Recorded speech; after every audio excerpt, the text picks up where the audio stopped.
Hello guys, तो हम लोग आगे एक नए वीडियो पे और आज हम लोग देखने वाले हैं बिहार बोर्ड क्लास 12th के फिजिक्स के बहुत ही इंपॉर्टेंट सब्जेक्टिव क्वेश्चन। और मैं बता दूं कि आज का क्लास इतने ज़्यादा इंपॉर्टेंट है क्योंकि 2 से 3 क्वेश्चन तो यहाँ से एग्जाम में रहेंगे ही रहेंगे। अगर आपका भी सपना है कि एग्जाम में 400 प्लस लाएं और आसानी से एग्जाम में सारे सब्जेक्ट में बहुत ही बेहतरीन करें, तो अभी मेरे चैनल को सब्सक्राइब कर लीजिए। और जितने भी वीडियो अपलोड किए जा रहे हैं, चाहे वो केमिस्ट्री के हों, चाहे बायो के हों, चाहे फिजिक्स के हो या अंग्रेजी के हो, किसी भी सब्जेक्ट के हैं, बारीकी से देखते हुए चलते हैं तो आप निश्चित उतना बेहतर करते हैं जितना खुद से वादा नहीं है। अगर आपको यकीन नहीं है तो पिछले ईयर का वीडियो जाकर देख सकते हैं और पिछले ईयर कितना क्वेश्चन एग्जाम में आया हुआ था आप जाकर देख सकते हैं।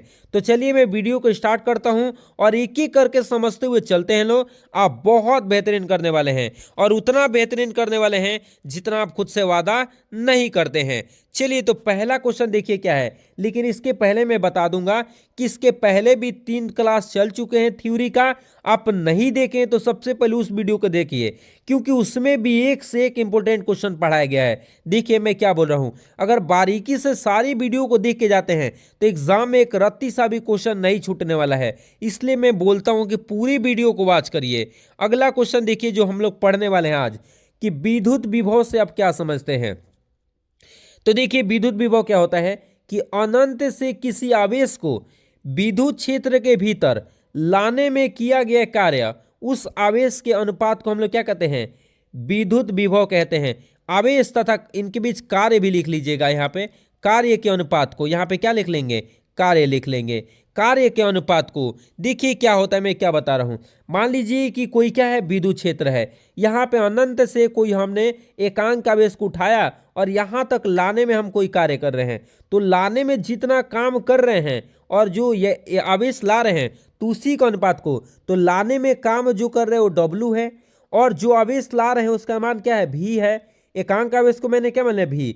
तो इन दोनों का जो अनुपात करते हैं, क्या करते हैं, अनुपात, उसी को हम लोग विद्युत विभव के नाम से क्या करते हैं, जानते हैं। तो याद रख लेंगे, मैं फिर से बोला हूं कि अनंत से किसी आवेश को विद्युत क्षेत्र के भीतर लाने में किया गया कार्य तथा उस आवेश में लगा कार्य, यहां पे कार्य आप लोग को डाल लेना है, के अनुपात को विद्युत विभव कहते हैं। तो देखिए मैंने आप लोग को क्या बताया कि लाने में कार्य डब्ल्यू किया गया और जो आवेश लाया गया वो क्या है, क्यू है, और हमने सूचित किससे किया है, तो भी से।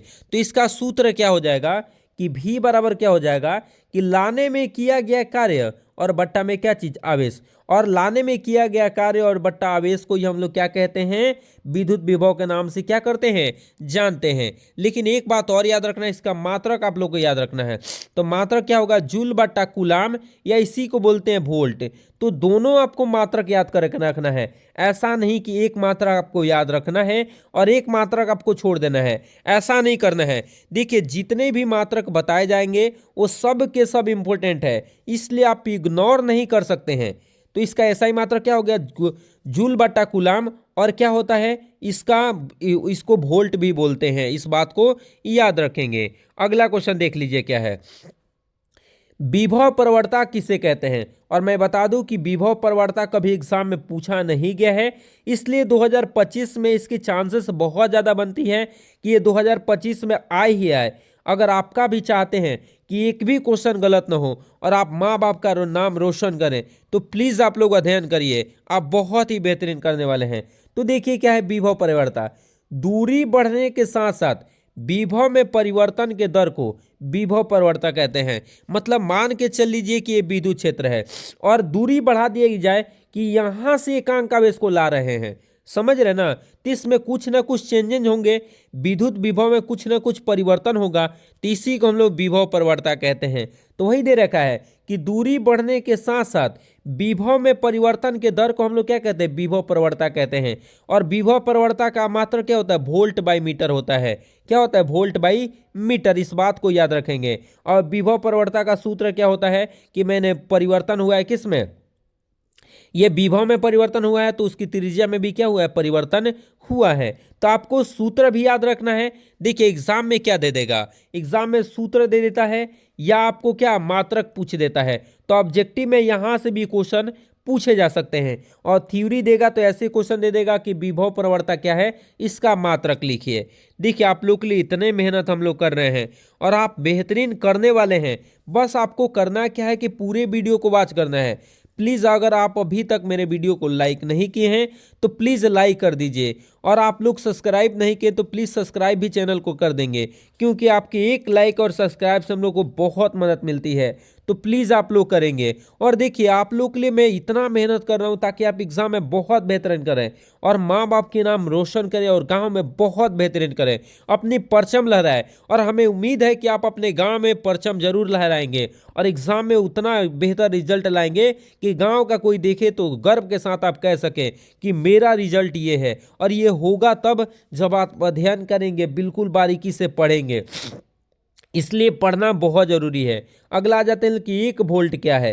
1 वोल्ट आखिर किसे कहते हैं, तो मैं बता दूं कि यदि एक कूलाम आवेश को विद्युत क्षेत्र के भीतर किसी बिंदु तक लाने में किया गया कार्य 1 जूल का हो। देखिए मैं क्या कर रहा हूं कि एक कूलाम आवेश को यहां से मैं क्या ला रहा हूं, यहां पे विद्युत क्षेत्र तक लाने में काम कर रहा हूं। लेकिन ये एक कूलाम आवेश को लाने में कितना काम हो रहा है, तो ये काम हो 1 जूल का। कितना काम हो जाए, 1 जूल का कार्य हो जाए, उसी को हम लोग क्या कहते हैं, 1 वोल्ट। तो एक कूलाम आवेश को लाने में 1 जूल का कार्य किया जाए, कितने जूल का, 1 जूल का कार्य किया जाए, उसी को हम लोग 1 वोल्ट के नाम से क्या करते हैं, जानते हैं। वही दे रखा है कि यदि एक कूलाम आवेश को विद्युत क्षेत्र के भीतर किसी बिंदु तक लाने में किया गया कार्य 1 जूल हो तो उस बिंदु को हम लोग क्या कहते हैं, 1 वोल्ट कहते हैं। और ये बहुत ज्यादा इंपॉर्टेंट है।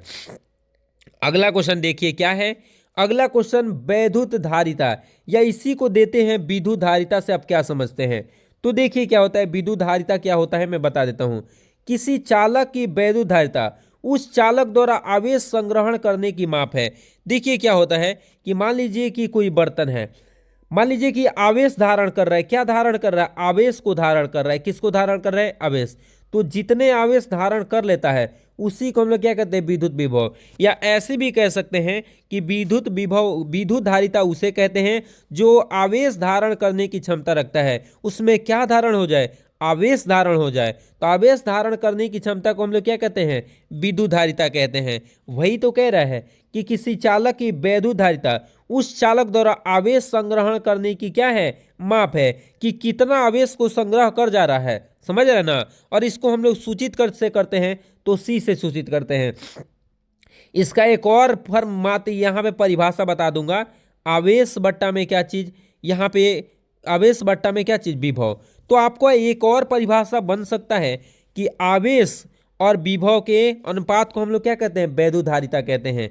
क्या कह सकते हैं कि आवेश और विभव के क्या चीज, अनुपात को ही हम लोग विद्युत धारिता कहते हैं। और विद्युत धारिता को सी से सूचित करते हैं।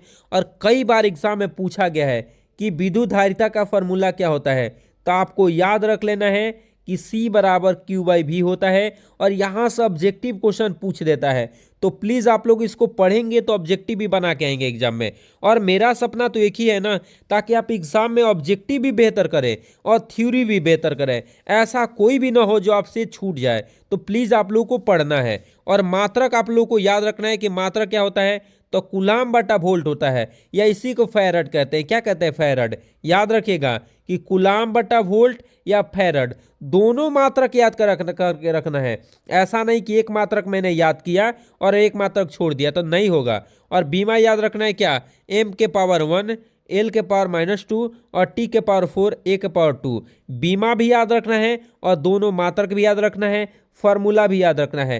क्योंकि ऑब्जेक्टिव जो आएगा इन्हीं 3 पॉइंट से आएगा, फार्मूला से आए, मात्रक से आए या बीमा से आए। समझ रहे ना। और थ्योरी देगा तो आपको ऐसी क्वेश्चन देगा कि विद्युत धारिता से आप क्या समझते हैं।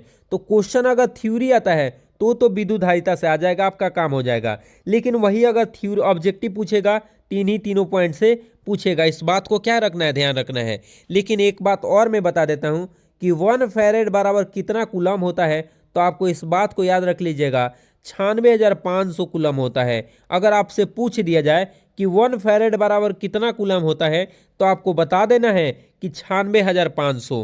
कितना, 500। और ये बहुत इंपॉर्टेंट है, एक भी ऐसा फालतू का क्वेश्चन नहीं है जो आपसे नहीं बनेगा। लेकिन हाँ, उसके लिए करने क्या होंगे, प्रतिदिन वीडियो को वॉच करने होंगे और बेहतर से बेहतर करना है। तो बस आप पढ़ते चलिए, बहुत ही बेहतरीन करने वाले हैं।